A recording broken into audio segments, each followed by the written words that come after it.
Hola, ¿cómo están? El vivo de hoy que va a ser sobre resistencia y rabia, resistencia y desregulación, resistencia y furia. Específicamente me voy a referir a las situaciones en las que los niños no quieren hacer algo que tenemos que hacer, que no es negociable, que no podemos posponer en este momento, en este minuto, como puede ser ir al colegio, que es el caso del ejemplo que voy a usar, pero también podría ser tenemos que ir al médico, tenemos que salir a una reunión. Hay muchas situaciones que por distintas razones no son negociables para nosotras o para la familia en ese momento. Hay muchos otros límites que sí son negociables y que entonces si vemos a nuestros niños muy desregulados, por supuesto que podemos flexibilizarlos y podemos cambiarlos o adaptarlos, pero hay algunos que no se puede. ¿Y qué hacemos en ese minuto cuando nuestro hijo está desafiando ese límite, esa regla que nosotros pusimos y está definitivamente mal, enojado, triste, frustrado y muy desregulado? Pero nosotros tenemos que mantener ese límite igual. A eso me voy a referir en este vivo de hoy. Entonces, lo que a mí me pasó ayer fue que había que ir al colegio y mi hijo pequeño se levantó enojado desde un principio. No a todos los niños les va a pasar lo mismo, no todos los niños se desregulan de la misma forma, no todos los niños son, como yo les digo, no sé si existe este nombre realmente oficialmente, pero yo les digo altamente expresivos, porque no es solo que sean altamente sensibles, sino que expresan con mucha intensidad esa sensibilidad interna también. Entonces, si se enojan, gritan y se ponen furiosos y pueden pegar o pueden pegarse algunos a ellos mismos. Versus otros niños que pueden ser muy sensibles, pero que no son tan expresivos, entonces no van a exteriorizar tanto esa rabia o esa pena que pueden tener. Entonces, todo lo que podemos hacer nosotros antes de que ocurran este tipo de situaciones es recordar que es normal.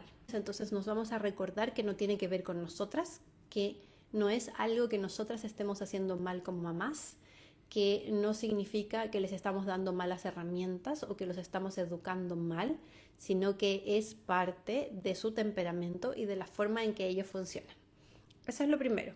Lo segundo que vamos a recordar es que estamos, esto que está pasando no es algo que mi hijo me lo está haciendo a mí, sino que es que él o ella está pasando por un mal momento y como la está pasando mal en este momento, entonces se genera esta situación y no tiene que ver con algo que me esté pasando a mí. Eso sobre todo pasa, por ejemplo, si los niños son más grandes o son adolescentes.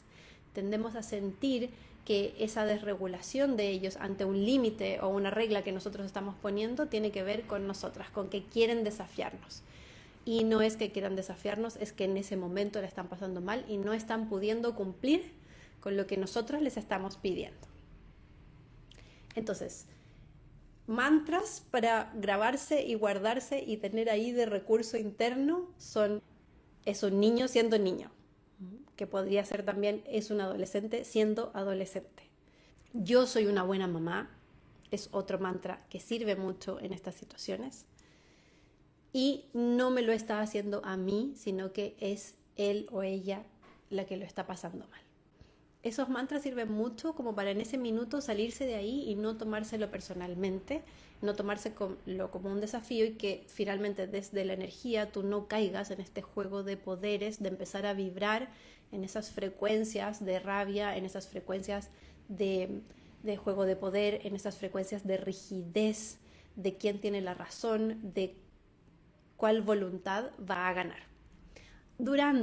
Cuando tu hijo empieza a decir no, no quiero, no, no me voy a poner esa ropa, no voy a ir al colegio, no me quiero subir al auto, no, no, no, y empieza a gritar o a llorar o a desregularse, entonces la herramienta que yo uso y que yo recomiendo usar y que por supuesto tiene que ver con emociones, pero tiene que ver mucho con energía también, es tratar de sentir en ese minuto desde dónde está viniendo esa desregulación, desde dónde viene esa conducta desafiante o desde dónde viene esa resistencia.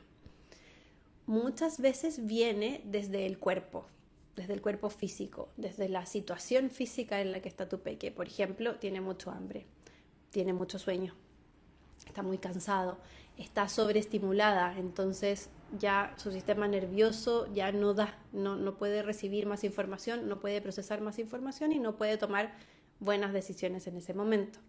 Puede ser que venga del cuerpo y que haya una necesidad ahí que hay que satisfacer.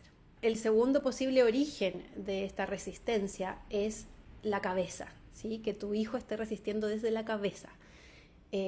Está aprendiendo que puede tomar decisiones, está aprendiendo que puede decir que no, está enojado por alguna razón y entonces la energía de su cabeza se empieza a rigidizar y empieza a quedarse pegado de nuevo en esa pelea de poderes, ¿sí? en esa forma más estricta de ver la vida y de relacionarse contigo.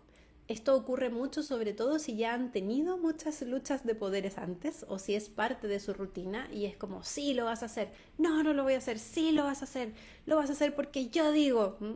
Y si eso es algo frecuente, entonces es mucho más posible que él esté pegado en esta dinámica que han establecido de rigidez mental. Y por último, puede ser que esta resistencia esté viniendo de un lugar más emocional, desde el corazón. Y que sea más desde que se siente estresado o estresada, que tiene pena por alguna razón, que se siente desconectada de ti. Entonces, esto ocurre, por ejemplo, si han estado en algún lugar con muchas emociones y después llegar a la casa y se desbordan.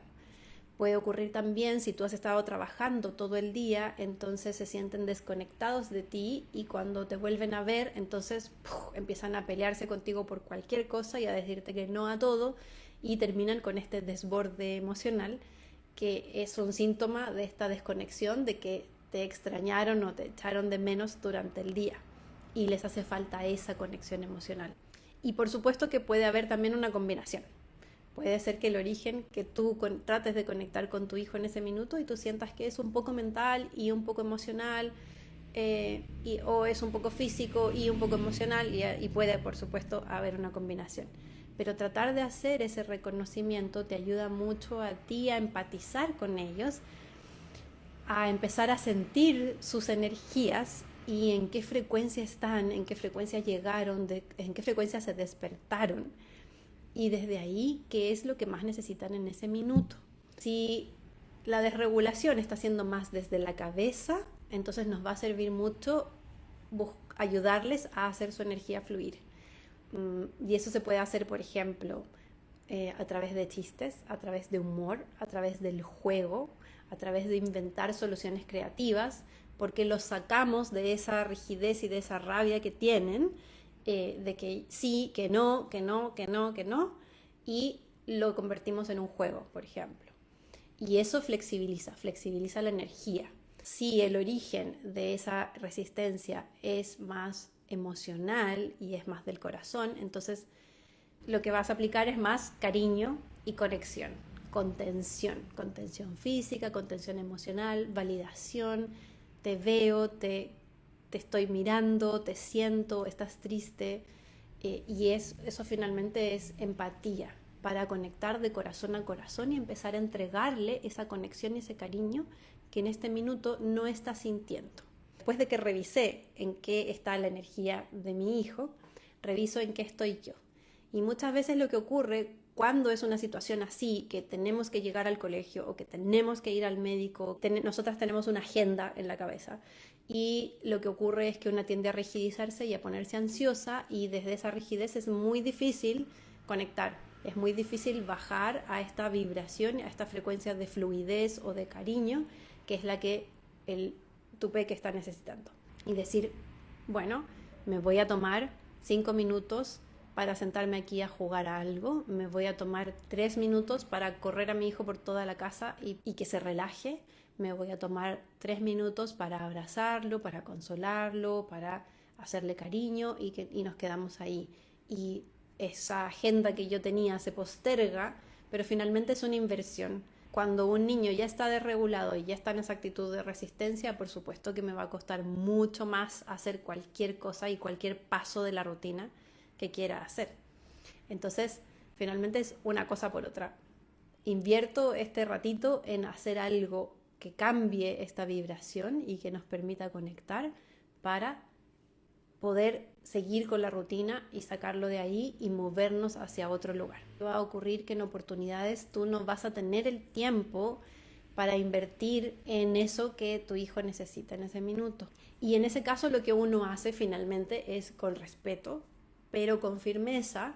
Tú mantienes el límite que ya pusiste y que ya definiste y, por supuesto, con amor y con empatía, como lo decíamos antes, pero tú mantienes ese límite y le transmites a tu hijo el vamos a bajarnos en el colegio, te voy a bajar de tu sillita porque no estás pudiendo bajarte tú solo, yo te voy a mover, no quiero que te golpees, no quiero que te pegues con la puerta, cuidado que te puedes golpear aquí. Y tú finalmente eres la que lo tiene que tomar en brazos y lo tiene que acompañar a hacer eso que no está queriendo hacer. Y no es solo que no esté queriendo, es que en ese minuto no puede hacerlo. No puede por las razones que ya mencionamos, porque o su cabeza está muy conectada con esta rigidez y con esta rabia, o su cuerpo está cansado, tiene sueño o tiene hambre y no le permite hacer eso que tiene que hacer. O a un nivel emocional y a nivel de corazón está conectando con otras emociones y eso no le da el suficiente centro que necesita para cumplir y colaborar contigo en esto que todos necesitan hacer. Entonces, claro, tú ahí vas a ser, finalmente tú eres su cabeza, tú eres su corazón, tú eres su cuerpo y en esos niveles lo vas a tener que acompañar hacia la vibración y hacia la actitud y hacia la conducta, hacia la acción que tú necesitas que se haga. Entonces, desde la mente tú vas a estar flexible, empática, desde el corazón vas a estar empática, vas a estar amorosa, respetuosa, y desde el cuerpo vas a estar firme y vas a estar clara, enfocada, y lo vas a acompañar a hacer eso que se tiene que hacer. Y por supuesto que esto es lo que uno hace después, tú revisas y chequeas y reconectas cómo te fue, cómo te sentiste, cómo te sientes ahora, si es necesario, buscas espacios, porque puede ser que si no recibió suficiente contención o conexión, va a volver a hacer lo mismo o algo parecido, pero ahí tú ya sabes, ya vas más preparada, te tomas más tiempo y tienes más disposición para darle eso que está necesitando.